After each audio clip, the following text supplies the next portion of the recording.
আজ আর কোনো হোমস্টে নয়, কোনো আলাদা হোটেলও নয়।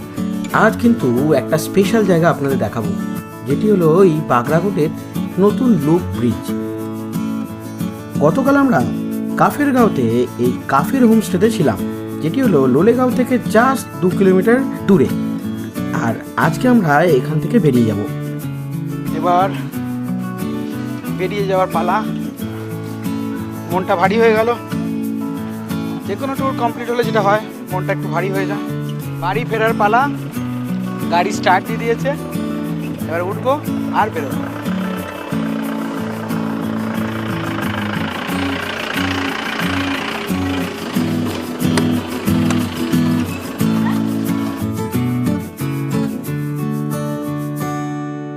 এটা হলো মেনলি লোলেগাঁও যে এই 0 পয়েন্ট, সেটা এই দিক থেকে আমরা ডান দিকে চলে যাবো মেনলি। সেটা হলো শিলিগুড়ির দিকে, একদম সোজাসুজি শিলিগুড়ি বলুন, এনজিবি বলুন, পুরোটাই এদিকে। আর এদিকটা মেনলি যাচ্ছে সিকিমের দিকে। ঠিক এই জায়গা থেকে সিকিমের দূরত্ব 99 কিলোমিটার, যেতে সময় লাগে 3 থেকে 3.5 ঘন্টা মতন। আপনারা চাইলে ফেরার পথে কিন্তু এই লোলেগাঁও যে পার্কটা দেখতে পারেন। আমি গতকালই কিন্তু পুরোটা কভার করে নিয়েছি। যারা এখনো পর্যন্ত আগের পর্বটা দেখেননি, অনুরোধ রইল এই পর্বের শেষে আগের পর্বটা দেখে নেওয়ার জন্য।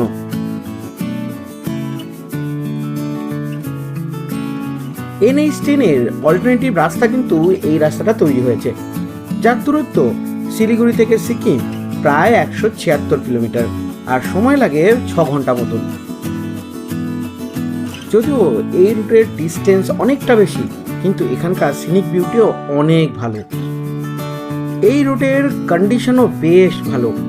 গাড়ি চড়া এবং গাড়ি চালিয়ে যাওয়া দুটোই কিন্তু এখানে বেশ ভালো লাগবে। এই জায়গার রাস্তাটা ছিল বেশ ডেঞ্জারাস, কারণ এই যে রাস্তাটা শেষ, তারপরেই লম্বা খাই। একবার যদি কিছু হয়ে যায় তাহলে কিন্তু সে জিনিসটা খুঁজে পাওয়াও মুশকিল হয়ে যাবে। দেখুন, আমি ভয় দেখাচ্ছি না, কিন্তু মেনলি পাহাড়ের সৌন্দর্য কিন্তু এর ওপরই বেশ করে চলে। এটা হলো বরবট নামক একটি গ্রাম, তারই বাজার এটা এখানে আছে। নামগুলোও কিন্তু বেশ অদ্ভুত। বরবট। দেখা পেলাম একটা ছোট্ট ব্ল্যাক প্যান্থারের। না, সেই ব্ল্যাক প্যান্থার নয়, পুরো কালো বিড়াল, একেবারে কুচকুচে কালো। লোলেগাঁওয়ের 0 পয়েন্ট থেকে লুপ ব্রিজ পর্যন্ত যেতে প্রায় সময় লাগে 1.5 ঘন্টা মতন, আর দূরত্ব প্রায় 30 কিলোমিটার। পাহাড়ের অপরূপ দৃশ্য আর এই রাস্তার সৌন্দর্য দুই মিলিয়ে অনেকটা যে পথ কখন যে কেটে গেল বুঝতেই পারলাম না। রাস্তার বেশ কিছু জায়গাতে কিন্তু এখনো পর্যন্ত কাজ চলছে, তাই কিছু জায়গায় রাস্তা বেশ সরু এবং খারাপ।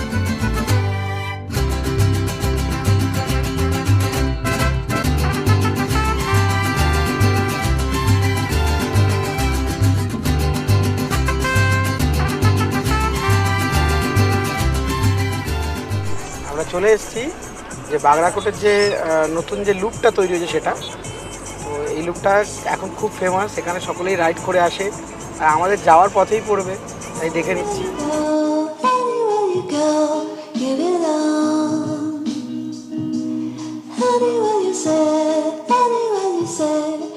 বর্তমানে কিন্তু এই লুপ ব্রিজের ওপরে একেবারেই দাঁড়াতে যায় না। তার কারণ হলো বহু লোক এখানে এসে দাঁড়িয়ে ফটো তোলা বা ভিডিও তোলা সেই করতে গিয়েই রাস্তা জ্যাম হয়ে যাচ্ছিল। তাই এখন প্রশাসন থেকে এই রাস্তার ওপরে কোনো লোকজন দাঁড়ানো নিষেধ বা কোনো গাড়ি দাঁড়ানোও নিষেধ। অগত্যা আমরা এই গাড়িতে বসেই এই গাড়ির ভিতর থেকে এই সমস্ত দৃশ্য দেখতে দেখতে যাই। এবার বেশি কথা না বলে শুধু জায়গাটা আর লুপটাকে একটু ফিল করুন।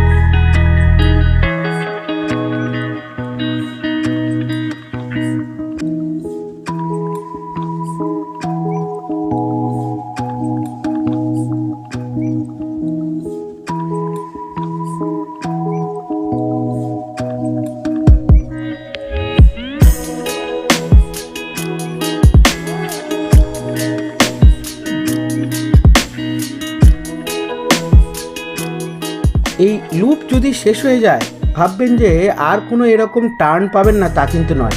নিচের দিকেও বেশ কিছু, প্রায় আমি যতটা দেখলাম 2-3টে মতন আরও এরকম ছোট ছোট লুপ কিন্তু রয়েছে।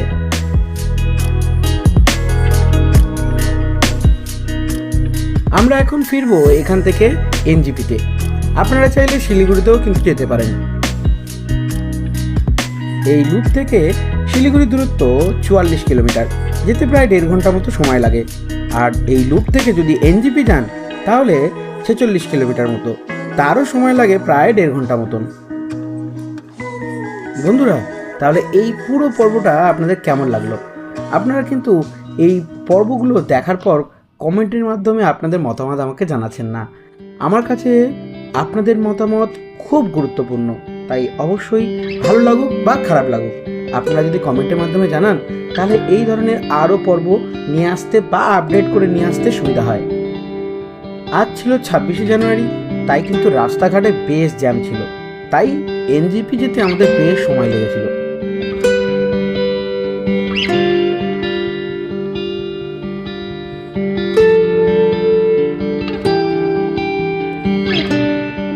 ফেরার পথে আপনারা কিন্তু দেখে নিতে পারেন এই করোনেশন ব্রিজ, আর এর সঙ্গে যে কালীবাড়ি আছে, মানে হলো সেবক কালীবাড়ি রয়েছে, সেটা কিন্তু দেখতে পারেন।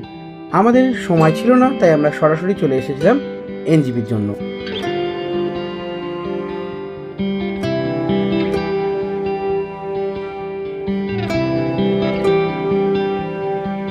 বন্ধুরা, তাহলে এই পর্ব যদি ভালো লেগে থাকে তাহলে চ্যানেলটিকে সাবস্ক্রাইব করে আমার পাশে থাকুন। এই ধরনের আরও পর্ব পাওয়ার জন্য পাশে থাকা বেল বাটনটি প্রেস করে অল করে দেন, তাহলে সবার আগে আপনার কাছে এই পর্ব পৌঁছে যাবে। একটা লাইক আর একটা শেয়ার, এমন কিছু অসুবিধা হবে না আপনার, তাতে কোনো পয়সাও কিন্তু লাগে না, শুধু লাগে আপনাদের ভালোবাসা।